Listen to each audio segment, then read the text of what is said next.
Thanks very much, Mr. Chairman, and Mr. Bernanke, thank you very much for being with us. I'm going to try to be as brief as I can. I think I have 3 questions which I would appreciate your answering. Number one, first one deals with conflicts of interest at the Fed. As you know, Jamie Dimon is the CEO and chairman of J.P. Morgan Chase, which is the largest financial institution in this country. During the Fed bailout, if you like, when $16 trillion in low-interest loans over a period of time were given out to every financial institution in this country, J.P. Morgan Chase received over $300 billion of those loans. The American people, I believe, perceive a conflict of interest when you have, among others, the head of the largest financial institution in America sitting on the New York Fed, which is presumably supposed to be regulating the Fed, regulating these financial institutions. And I think many people, including myself, see this as a situation where the fox is guarding the hen house and that we need real reform in the Fed to make sure that it's representing the middle class and small business of this country rather than just Wall Street and the big money interests. Would you be supportive of legislation that I've introduced which says that representatives of financial institutions, not just Mr. Dimon, but others, get off of the Fed and they be replaced by folks from the general public? Well, you raised, Senator, you raised an important point, which is that this is not something the Federal Reserve created. This is, right. This is in the statute. This Yes. Congress in the Federal Reserve Act said this is the governance of the Federal Reserve, and more specifically that bankers would be on the board. And 6 out of 9. Sorry? 6 out of 9 in the regional banks are come from the banking industry. That's correct, and that is in the law. And, right. And what we have done is try to make something useful out of that. What we've done is, first of all, we have taken a lot of actions to negate conflict of interest, and under Dodd-Frank, the GAO did a comprehensive study, as you know, of our governance, did point out some appearances of conflict. I know, I wrote that provision. I am familiar with it. Yes, and I congratulate you. But it also found that there were no actual conflicts of interest because there is a firewall so that the bankers do not have any information or ability to influence supervisory decisions. I'll answer your question, though. The answer to your question is that Congress set this up. We have tried, I think we've made it into something useful and valuable. We do get information from it. But if Congress wants to change it, you know, of course, we will work with you to find alternatives. Okay, thank you. And I think that is something, you're quite right. This is something that Congress established a long time ago. I think it's time to change it. My second question is, in America today, we have the most unequal distribution of wealth and income of any major country on earth, worse than in any time in our country since before the Great Depression. You got 400 individuals owning more wealth than the bottom 150 million Americans. You got the top 1% owning 40% of the wealth of America, while incredibly enough, the bottom 60% own only 2% of the wealth in America.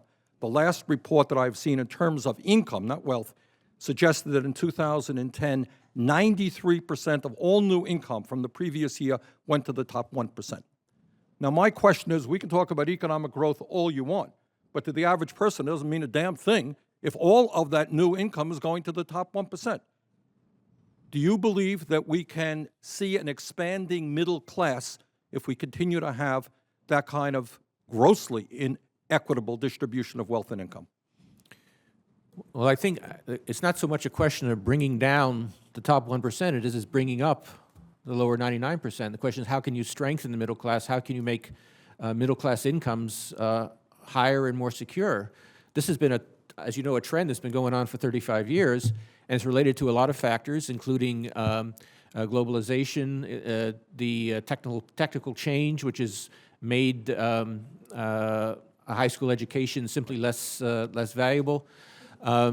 So I would be very much in favor of measures to strengthen the middle class and help average American do better, and approaches like education and so on would, I think, be very constructive. Last question. Yeah. You have 6 of the largest financial institutions in this country, the large Wall Street banks, that have together assets equivalent to 2/3 of the GDP of the United States of America, over $9 trillion. you have some folks on the on the regional feds and some others beginning to talk about the need to break up these huge financial institutions which have so much economic and political power. The top 6 banks write 2/3 of the credit cards in this country and half of the mortgages. My suspicion is if Teddy Roosevelt were here, a good Republican, he'd be talking about breaking up these financial institutions. How do you feel about the need to finally break up these large financial institutions that have so much economic and political power? Well, I first comment that a lot of these people saying they want to break up the banks are not very specific. Does that mean making them a little smaller? Does it mean making everything community banks? I really would like to see a plan that clarifies what is really meant by that. The Dodd-Frank Act put forward a strategy for ending too big to fail. I think it's incredibly important to end too big to fail.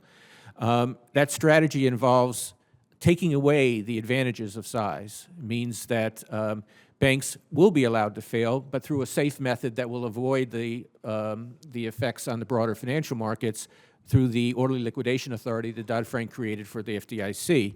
It means that large banks will have higher capital requirements, tougher supervision, will be subject to a whole set of rules that smaller banks will not face.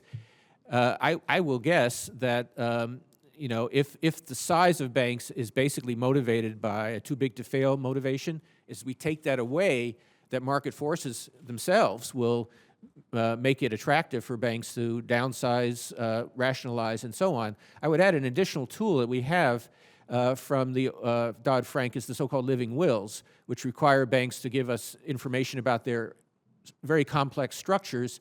One approach would be to ask banks, for the purposes of being able to be brought into receivership if necessary, is to simplify their structures to avoid these very complex, interconnected types of situations that I think are as much a problem as sheer size. Okay, thank you very much.